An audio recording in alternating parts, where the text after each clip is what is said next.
When things would get really bad, I would ask God for forgiveness and ask Him to take away the desire to commit the sin. But He knew I wasn't down yet, because some people have to go all the way to the bottom. Most of the time, I did not feel forgiven, nor did I really think He would help me. In hindsight, I can see I was wrong on both counts. He really did help me lose my desire to commit the sins that were really killing me, but it did not happen the way I would have expected, so I did not realize He was doing it. The rest of the time, I tried not to think about God too much, because I really didn't want Him right there beside me. Notice I say God and not Jesus, because my belief in Jesus was becoming terribly weak. With my back to Him for so long, He was becoming less and less real to me. I think after years of wishing He could not see everything I was doing, and also, I think, deep down wishing the story about Jesus suffering and dying for my sins was not true anymore, so that I would not have so much guilt. God was slowly was becoming a concept more than a personal being. I have heard it said, and have found it to be true, for me personally, that we are either growing closer to Jesus or further away, that there is no plateau where we just level off and have a static relationship with Him. Because I had not searched Him out in the Bible, or talked with Him, or went to church, or done anything to try to grow in the Lord, I had not. In fact, I may have regressed to knowing less about the truth than I had known when I was 5 years old. As evidence of where I was mentally, when I was driving down the highway and saw a church ahead, and they had one of those marquee signs out by the road, I would purposely look the other way to not read the sign. I had come to believe the churches were full of hypocrites that had no grasp on reality, when in fact I was the one losing the grasp of reality. Romans 1:21. For although they knew God, they did not honor Him as God, or give thanks to Him, but they became futile in their thinking, and their foolish hearts were darkened. This darkening is the spiritual blindness referred to in our anthem song, Amazing Grace. Now that I can see again, I don't know how I was able to justify all the stuff I was doing. I can see that I was getting better at the justifying, and all the time I was getting harder, more hateful, rebellious, and selfish. While walking away from my Father like the prodigal son, I was learning firsthand what Paul said would happen in Romans 1:28-32. And since they did not see fit to acknowledge God, God gave them up to a debased mind, to do what ought not to be done. They were filled with all manner of unrighteousness, evil, covetousness, malice. They are full of envy, murder, strife, deceit, maliciousness. They are gossips, slanderers, haters of God, insolent, haughty, boastful, inventors of evil, disobedient to parents, foolish, faithless, heartless, and ruthless. Though they know God's decree that those who practice such things deserve to die, they not only do them, but give approval to those who practice them. Before I get back to the story, I would like to say that prayer really does work. If you want a closer walk with Jesus, ask Him daily, and get someone else to pray for you as well. Tell the pastor or someone in the prayer group. They would be thrilled to ask our Father to help you, because it builds their faith to the glory of Jesus when they see Him answer those prayers. So you see, everyone gets blessed. You get the really big blessing of the closer walk, a relationship with Him. The prayer group is filled with joy over your blessing, and our Creator gets all the glory, honor, and praise He so rightly deserves. This I feel very sure is what happened to me. Someone or several someones were praying for me that I would turn around. If you are one of those people, I cannot thank you enough.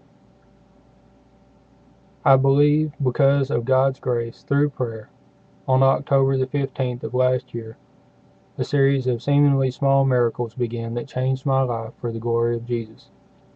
It was about 4 o'clock in the morning, and I had been driving for quite some time.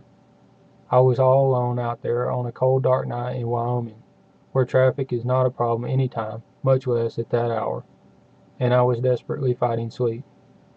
I had already done all I knew to do, from turning on the lights inside the cab, to listening to all the music I used to listen to at full volume, to hanging my head out the window into the cold air, and nothing was helping. Then the idea came to me to turn on the stereo, even though my past experiences trying to find stations out in the high west told me I would not find anything but static. I turned it on and quickly found a man speaking, coming in clearly, and something about his voice caught my attention. After a minute, I figured out the guy was a preacher. What he was saying really caught my attention, enough so that not only was I wide awake for the rest of that leg of the trip, but I paid attention and caught the name of the radio station before it became static. When I got home 4 or 5 days later, I was still thinking about it, and looked up the radio station on the internet. It was called Pilgrim's Pathway. They have a radio ministry in the West, and as God would have it, a website with a way to contact them by email. More miraculous yet, they have a saint named Bill Feltner working there, who returned my email with the answer to my question regarding the name of the preacher who was preaching at this certain time and date. He even included a link to that sermon on the church's website where the preacher preaches. Quickly, I was at marshillchurch.org downloading for free the sermon I had heard just the right part of at just the right time that dark morning in Wyoming. I took the sermon I now had on CD with me on my next trip and listened to it 2 or 3 times. In this sermon, called God Makes, Mark Driscoll points out several things about our Creator and His creation.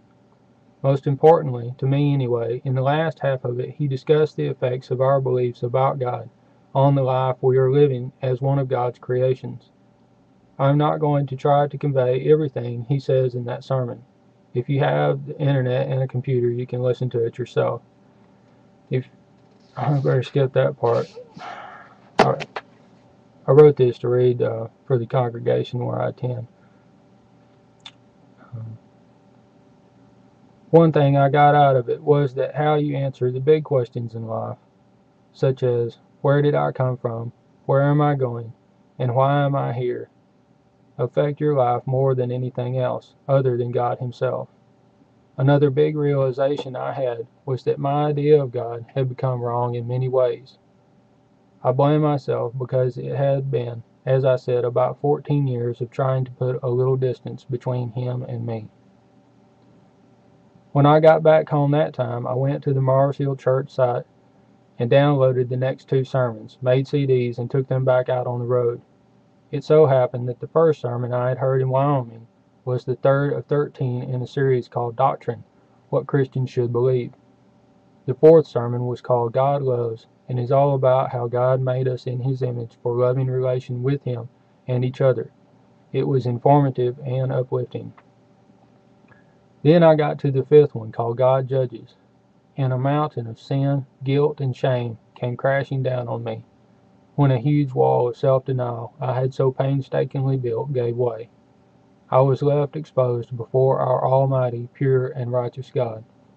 I cannot describe the sorrow and despair when I saw the real me and all the stinking, rotten fruit of my works. I was broken, hopeless, cast down, more deeply depressed than ever in my life, filthy and small. I thought, there is no way He can forgive me for all that I have done. It was November the 8th, and I was the closest to hell I've ever been, when I pulled into a truck stop about half a day from home.